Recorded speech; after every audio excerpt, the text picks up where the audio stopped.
There are three certainties in life: death, taxes, and real estate always goes up in value. In this video, I'm going to explain why real estate goes up in value no matter what in the long haul. My name is Sam and I own $42 million worth of real estate that I bought without using a dime of my own money. I also own a house buying company in St. Louis that flips over 300 houses a year. I've been able to do all that by solely focusing on real estate. I do other things and have other investments, but I am an expert at real estate and real estate investing, so that's why I am here talking to you about it. And I really want you to understand at the end of this video that real estate is the best investment you can make because it always goes up in value. There are other flash in the pan investments that you can for sure invest in. Crypto here, e-com store here. The stable of your investment portfolio and the stable of your wealth and financial independence needs to be real estate for the simple reason that it always goes up in value. Even at a young age, you learn that supply and demand is a very simple relationship. If supply is low and demand is high, the price will go up. If demand is low and supply is high, the price will go down. It's just simple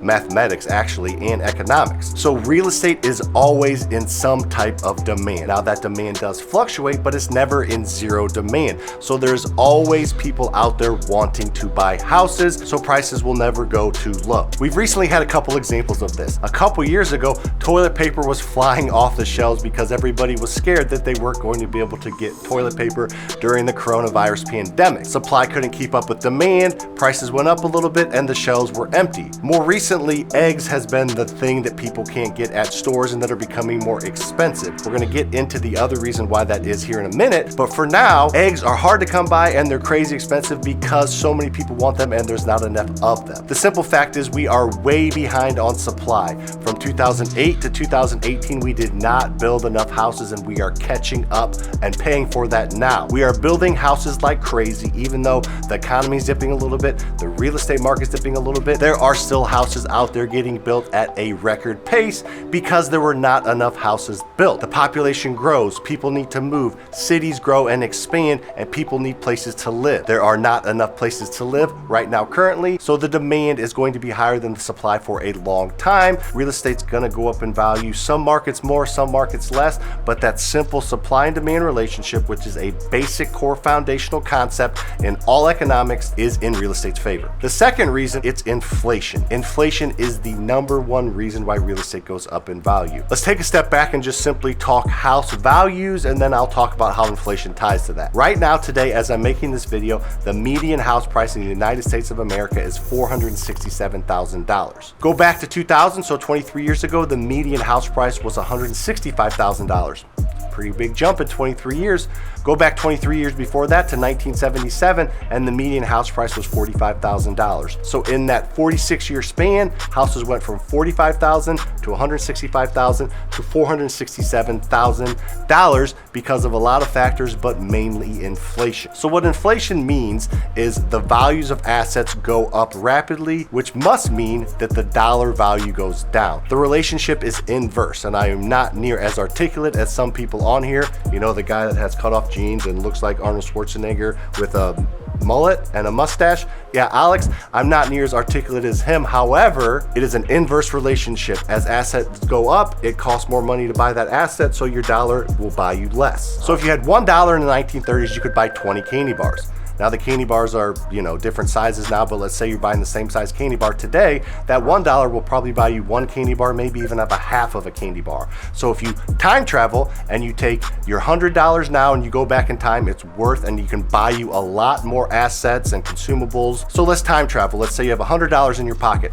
and you time travel back 50 years, that $100 can buy you a lot more things. It can buy you more assets, more consumables. You can buy more with that $100. Go in the future 50 years, that $100 is probably not going to buy you very much. Shit, in 50 years, that $100 may buy you a candy bar. So having cash sitting in the bank technically loses a little bit of value every single day. Having cash tied into real estate assets goes up in value every single day because of inflation. Now, if you want to do what I do, I buy real estate without cash. I don't use any of my own money. All $42 million worth of real estate that I own, I bought without using any of my own money. So I'm borrowing money, this thing that goes down in value that I don't have have, and I'm buying assets and things that will go up in value with inflation using other people's money. And then I use the cash that these assets produce and I pay off who I borrowed the money from, all the while I own that asset and I get to take advantage of real estate, the asset that I own, going up in value always. So who controls inflation? Well, the Fed controls inflation. Inflation is out of control because they printed more money in the past 2 years than the previous however many years combined to try to combat the issues that went on with the pandemic and the whole entire world economy shutting down. Rather than it going to a complete halt and a stop, they gave people money and gave businesses money to stay afloat and to stay in business so the whole world didn't shut down. The fact that they gave everybody more money and pumped more money into the economy just mean that things are going to cost more money. So let's break it down in real estate. If I want to buy wood, concrete, drywall, paint, shingles, windows, and I want to put plumbing in and electric in and build a house, it costs me more money to do that now than it did 20 years ago. It's the replacement cost part of inflation. And 20 years from now, it's going to cost me more to do all that. So I own real estate, and real estate doesn't deteriorate overnight. The house that I own now will still be sitting there in 20, 30, 40 years. So yes, they're not probably going to be worth as much as a brand new house, but they're going to be worth similar. So brand new houses are going up like crazy, and they always will because materials always go up because of inflation. Starting to catch on here. And my assets, real estate, is tied to new house values, and yes, it's lagging behind a little bit, but it's still tied to it, and it rides the coattails of new house values, and new house values go up because of inflation, and inflations go up because the Fed mandates it. They want inflation because that's a big reason why the government makes money. If they cause inflation and they make assets worth more, guess what people do? They sell their house, they buy new houses, they take out lines of credit, they spend more money, and guess what? All the money they spend, the houses they buy, the houses they sell, all get taxed. So the government is collecting more tax money because of inflation. So it's something that's happening that I cannot control, you cannot control. It's always happened and always is going to happen. It may even happen at more of a rapid pace going forward. Not going to get into that in this video. However, I am buying something with other people's money that is tied to something that is as constant as death, taxes, inflation. There's a lot more technicalities I could get into it, a lot more stats I could pop up in front of you, and I could sound inauthentic telling you them.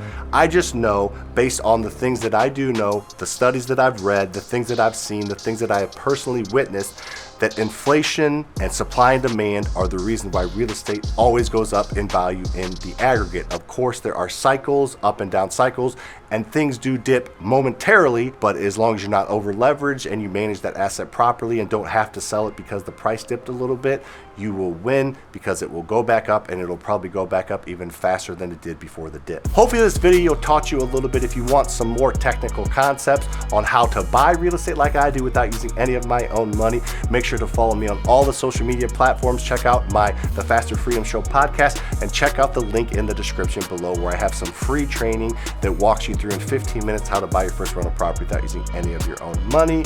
If you enjoyed this video, please subscribe and give this a like. I would appreciate it. See you on the next one.